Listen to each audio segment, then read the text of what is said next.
Hello. நம்மள்ட்ட நிறைய பேர் இப்படி பேசுகிறது உண்டு. என்கிட்ட பணம் மட்டும் நிறைய இருந்துருச்சுன்னா நான் சந்தோஷமாக இருப்பேன் அப்படின்னு சொல்லுவாங்க. அது தப்புங்க.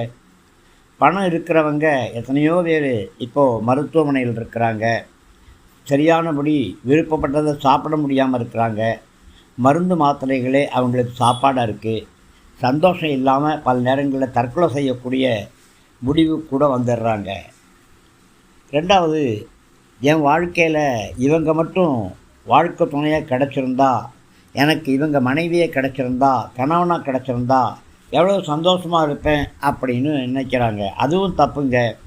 விருப்பப்பட்டவங்களை காதல் திருமணம் செஞ்ச எத்தனையோ பேர் வாழ்க்கையில் திருப்தி இல்லாமல் சந்தோஷம் இல்லாமல் விவாகரத்தை தேடிட்டு இருக்காங்க. அப்போ நம்முடைய வாழ்க்கை மனநிறைவாக இருக்கணும்னா நாம் கர்த்தரை தேடணும். கர்த்தர் உங்களை ஆசீர்வதிப்பார். வாழ்க்கை